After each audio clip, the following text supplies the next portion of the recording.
The African savanna sky was stained a deep purple-orange, signaling the shift between light and darkness, a moment both beautiful and fraught. From the cockpit of her worn-out Jeep, Serena felt the slow, steady heartbeat of the land. For her, patrol was a sacred duty. It was about listening, about protecting the smallest sounds that whispered what was happening in the wild.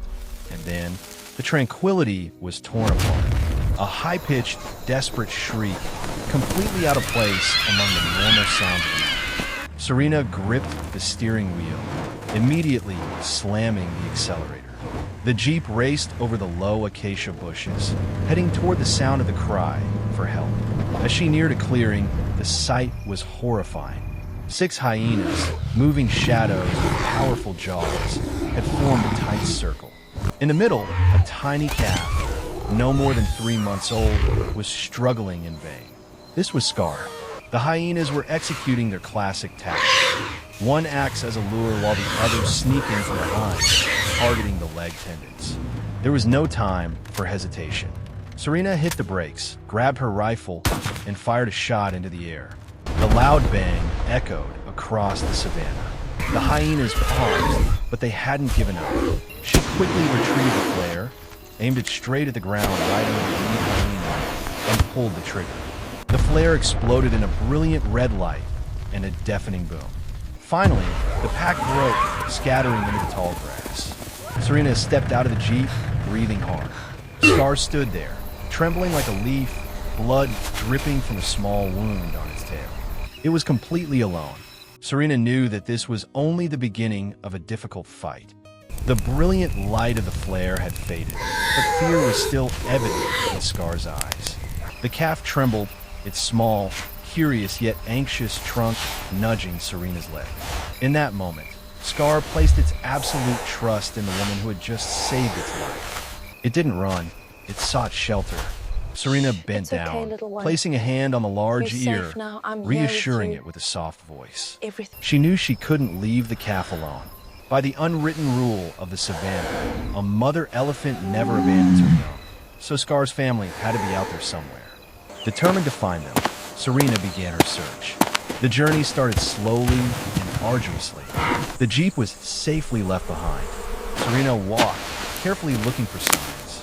The tracks of the herd were undeniable evidence. Acacia branches broken at great heights, fresh piles of dung not yet dried by the sun, and heavy footprints pressed deep into the soft earth. Scar, with its small legs, struggled to keep pace with Serena, not daring to leave her side. The calf often waved its trunk, trying to catch a familiar scent in the air, only to retract it in disappointment. After hours of walking in the tense silence of the savannah, hope suddenly flared.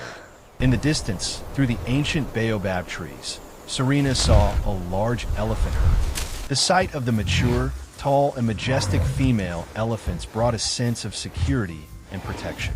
Serena's heart lightened. This must be it, she thought. Without waiting for Serena to signal, Scar recognized it. The calf let out a joyful squeal, quickly separated from Serena, and charged toward the herd. But then, a heartbreaking event occurred. When Scar was still several dozen meters away from the herd, the matriarch, a powerful-looking cow, suddenly stopped.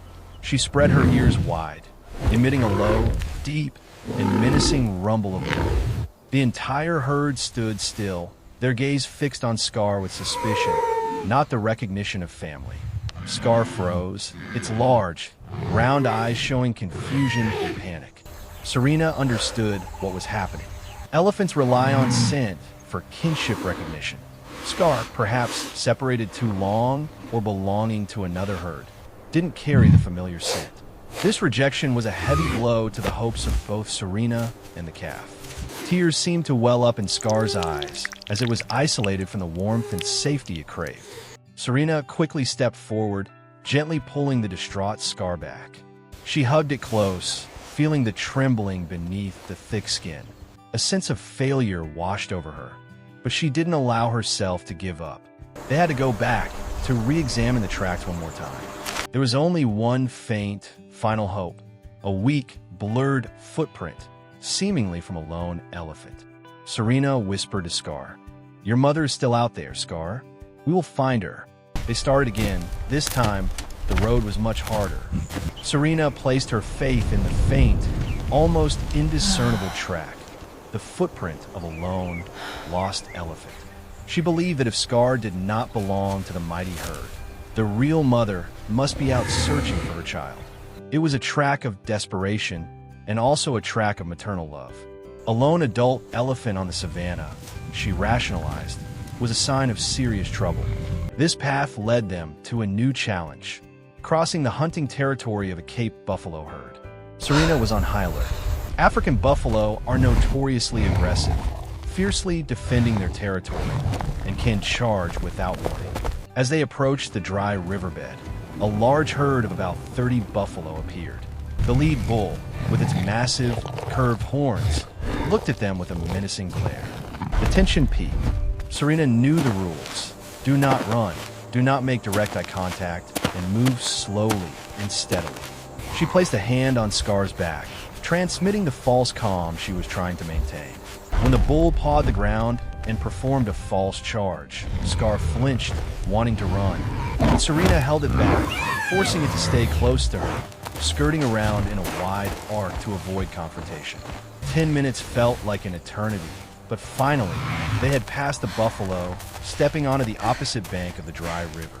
When the danger had receded, Serena sighed in relief, and then the miracle happened. Scar suddenly stopped. Its small trunk waved in the air, gathering scent. Scar let out an excited squeal, very different from its previous cries of fear. It recognized the smell. With surprising speed, the calf charged forward. Serena ran after it, tearing through the sparse bush, her heart pounding with hope. They came to a clearing under the shade of a large baobab tree.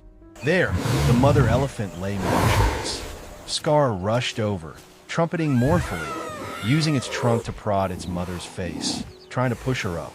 But the mother elephant only stirred slowly, completely unresponsive. Serena quickly knelt down to examine her. The mother elephant was alive, but clearly suffering immense pain.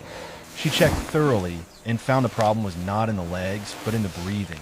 The mother elephant's breathing was shallow, heavy, and produced a rattling, wheezing sound with every inhale. Her eyes were cloudy, and her heart rate was erratic. She could not stand because every breath was an agonizing torture. The truth was finally revealed.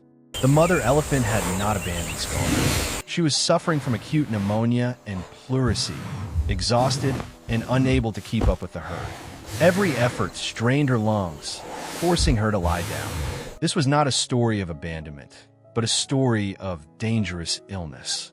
Serena understood she was dealing with a respiratory emergency. She immediately grabbed the radio. "This is Serena. I need the vet team urgently. Adult female elephant with severe respiratory distress. Critical condition. Immediate intervention needed." In a short time, the vet team's pickup truck appeared, kicking up dust against the blue sky. Veterinarian Kwesi and his assistant Abney quickly jumped out with their gear, their faces etched with concern as Serena described the situation.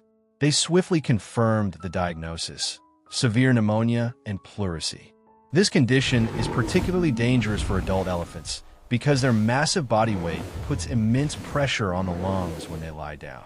There was no choice but to initiate treatment immediately while the mother elephant was still lying down. Kwesi explained that attempting to lift or deeply sedate her to stand would be too risky, potentially leading to heart failure or further injury. This was a race against time. Kwesi rapidly prepared a high-dose, broad-spectrum antibiotic and injected it directly into the mother elephant's muscle. Abney carefully placed him 4-line to administer fluids and anti-inflammatory medication, helping to reduce swelling and support respiratory function. Both worked with maximum concentration, moving around the massive body with caution. Witnessing this, Scar panicked. The calf let out a distressed and angry trumpet. In its innocent mind, these people were not rescuers, but aggressors hurting its mother. Scar charged, using its trunk to push the doctor away, attempting to defend its mother. Serena quickly held Scar tight. She hugged the calf close, her hand resting on its head, whispering words of reassurance in the gentlest voice possible. It was a moving scene. A woman holding a frightened calf, trying to explain in the language of love and trust that this was an act of healing, not harm. Serena knew she had to be the emotional bridge, ensuring both mother and calf felt safe. After nearly an hour of high tension, the necessary medications were delivered. The mother elephant remained lying down, but her breathing was less raspy and slightly deeper. Kwesi wiped the sweat from his brow and turned to Serena, nodding. She has a chance. The antibiotics are strong enough to fight the infection, but she needs continuous monitoring. Most importantly, we must help her change position frequently to relieve pressure on her lungs. Serena looked at the mother elephant and Scar, feeling exhaustion and immense hope. Their work was a testament that compassion and scientific expertise could coexist to bring about life. They had completed the most difficult task, but the road to recovery was still long, and Serena knew she would stay here, being their companion. For the next 2 weeks, Serena's life was intertwined with the mother and calf under the baobab tree. She established a dedicated care routine, visiting twice daily to administer antibiotics, fluids, and ensure the mother elephant changed her lying position regularly to reduce pressure on her lungs. Gradually, a unique relationship formed. Scar recognized the sound of the jeep from afar, and each time Serena arrived, the calf would run out to greet her with joyful squeals, its trunk waving affectionately. The mother elephant, though still tired, always kept her gaze on Serena's every action, her initial wariness replaced by trust. The patience and dedication began to yield results. The mother elephant's breathing slowly became deeper and smoother.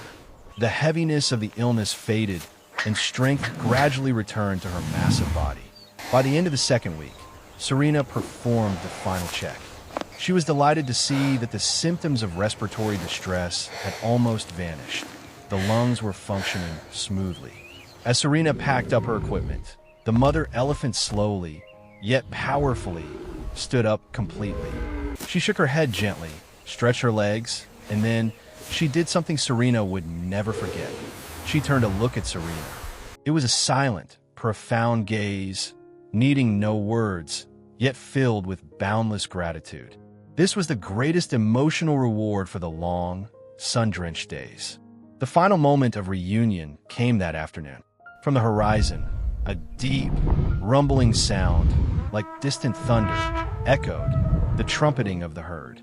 Serena knew the mother elephant's family had returned. The mother raised her trunk high, letting out a resounding trumpet in response to the herd's call, a sound full of life and freedom.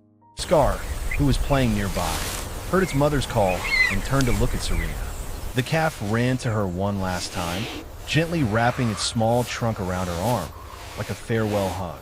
Then, it turned its back, waddling off to its mother's side. Serena stood watching the two of them walk away, shoulder to shoulder, heading toward the herd waiting at the foot of the hill. Each of the mother elephant's steps was now steady and confident. They quickly merged into the final golden streaks of sunlight on the savannah. Serena picked up the radio, her face radiant. This story was not just about saving an elephant, but about the profound connection between living creatures. It proved that even the deepest injuries can be healed by care, compassion, and science. Serena's message rang out. Every life in this world matters. The story of Scar and his mother is a reminder that our compassion is nature's greatest strength. Together, we can protect these invaluable bonds. Share this story of hope and consider supporting wildlife conservation efforts. Your small action today is the guarantee for their great survival tomorrow.